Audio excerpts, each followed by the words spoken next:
Olá, concurseiro e concurseira, aqui é o professor Jadson, sejam bem-vindos ao Nordeste Concurso. Vamos à nossa aula 2 com a resolução da questão, que também foi do último concurso da Polícia Militar da Bahia, neste nosso aquecimento para o certame que se encontra próximo.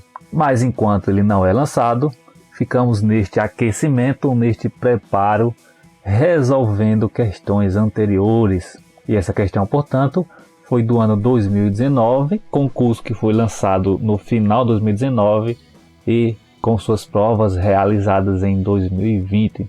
Na primeira questão deste aquecimento que resolvemos na aula anterior, tratamos sobre a chegada dos europeus ao Brasil, em especial os portugueses, os povos que habitavam neste território, quais suas características e como se deu esta relação. Portanto, tratamos do contato entre os portugueses e os indígenas na América.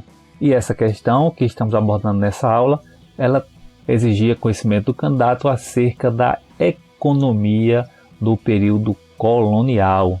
O texto trazido pela banca afirmava o seguinte: a maior parte dos engenhos aninhava-se na mata não muito distante dos centros portuários, o que se explica pela maior fertilidade dos terrenos e pela abundância de lenha necessárias às fornalhas famintas, alimentadas por um trabalho que às vezes ocupava o dia e a noite, de 8 a 9 meses, normalmente de julho/agosto de um ano a abril/maio do ano seguinte.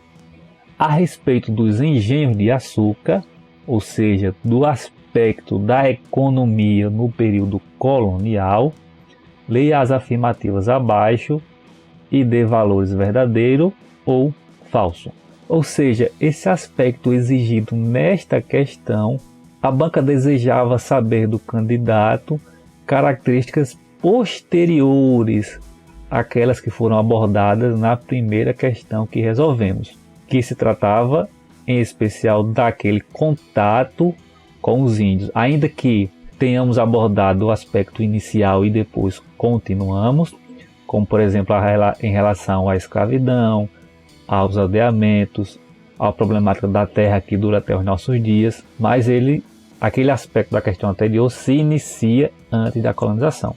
Aqui nesta questão já havia iniciado a colonização, ou seja, o projeto português de efetivamente colonizar o território brasileiro. E o primeiro grande traço econômico da colônia foi o açúcar. Em relação ao lugar de produção do açúcar, denominado de engenho, quais eram algumas das suas características, se elas descritas aqui são verdadeiras ou são falsas. As primeiras mudas de cana-de-açúcar foram trazidas da Ilha da Madeira para o Brasil por Martim Afonso de Souza, que instalou o primeiro engenho da colônia em São Vicente. Afirmativa correta, pois os portugueses já tinham tido uma experiência anterior à implantação do açúcar no Brasil. Antes, portanto, de instalar os engenhos no Brasil, já havia sido plantado açúcar em outro lugar e a partir da experiência neste outro lugar é que foi trazido para o Brasil. Afirmativa, portanto, correta. Segunda afirmativa, a multiplicação dos engenhos pela corte brasileira foi bastante rápida, chegando a mais de 60 em 1570 e 200 no final do século XVI. Uma afirmativa que eu caracterizo de difícil para um candidato que não é especialista ou que não é da área de história, porque ela traz números, o que torna ou o que traz um grau de dificuldade à questão. Agora, se a gente observar o que se afirma na primeira frase, até a vírgula, quando diz a multiplicação dos engenhos pela corte brasileira foi bastante rápida, esta característica, ou a partir dela, ou seja, tendo um conhecimento amplo do processo de colonização no Brasil, poderia conduzir o candidato à assertiva desta questão. Ainda que não soubesse numericamente a quantidade destes engenhos ou a proximidade da numeração desses engenhos, sabendo que eles se multiplicaram pela costa brasileira de forma considerada rápida, poderia levar aí o candidato a considerar esta afirmativa verdadeira, o que de fato ela é verdadeira. Mas em decorrência dessa quantidade de número, poderia deixar em suspensão e responder as questões seguintes, sabendo que a primeira é verdadeira. Sabendo que a primeira é verdadeira, portanto, já eliminaríamos a alternativa B e a alternativa C. E aí permaneceríamos em dúvida quanto à afirmativa 2, ou a segunda afirmativa. Vamos para a terceira. Coube à região Nordeste, destacadamente o litoral de Pernambuco e Bahia, o papel de principal produtora de açúcar da colônia. Afirmativa também correta, pois a região Nordeste foi a principal produtora de açúcar da colônia, com destaque aí principalmente para Pernambuco, mas também a Bahia foi produtora de cana-de-açúcar. Essa afirmativa também, tendo conhecimentos gerais acerca da economia açucareira, não traria muita dificuldade para o candidato. Questão, portanto, que exigia um conhecimento nesta afirmativa mais geral do candidato. Teríamos, portanto, sem muita dificuldade que a afirmativa 3 também é verdadeira, a afirmativa 1 verdadeira. Portanto, a gente já eliminou no início a alternativa B, a alternativa C e agora eliminamos a alternativa D, pois ela afirma que a afirmação 3 é falsa, quando já sabemos que ela é verdadeira. Temos então V ainda em suspensão, porque os números trazidos pela questão é difícil ao candidato ter conhecimento destes números, apesar de que, tendo conhecimento geral, já conseguiria identificar que o início está correto. Então há uma tendência de ser correta a questão. E vamos à última afirmativa. O engenho, que em alguns casos chegava a ter perto de 5.000 moradores, era constituído por área extensa de florestas, fornecedoras de madeira, plantações de cana, a residência do proprietário conhecida como Casa Grande, a capela e a senzala.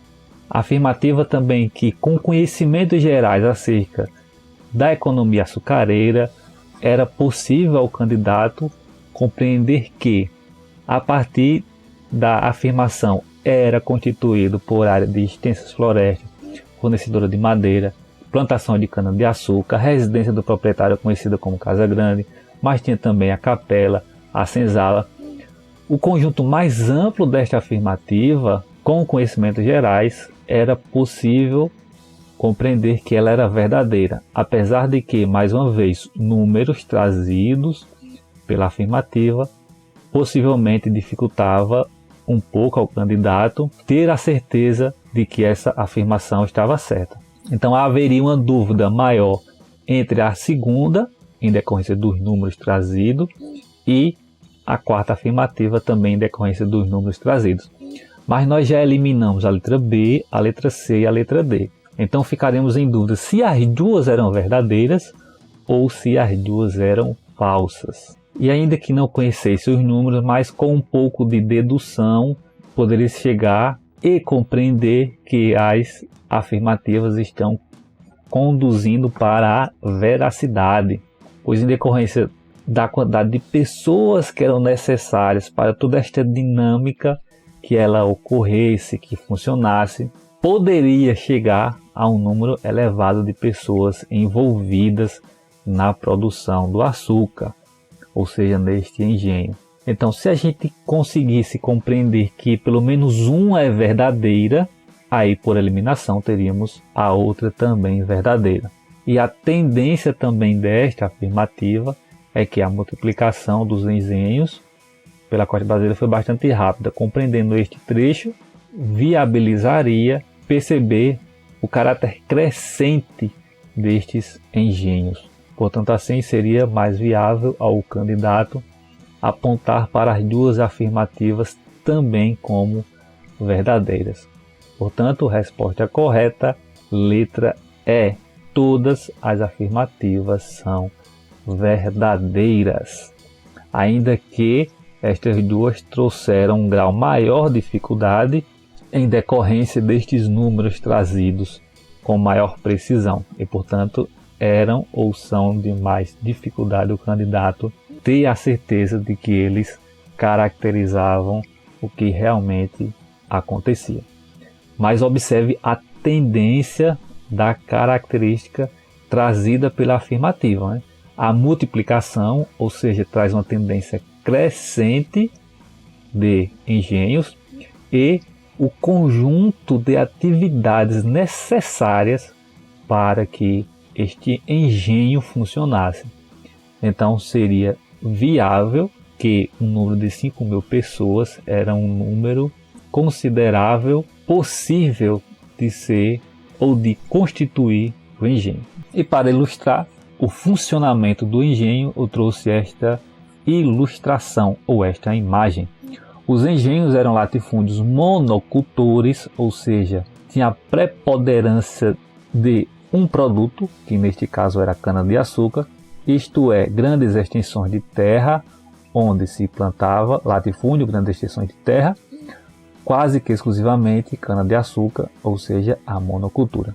Isso garantia o máximo de rendimento da produção e abastecia o mercado externo.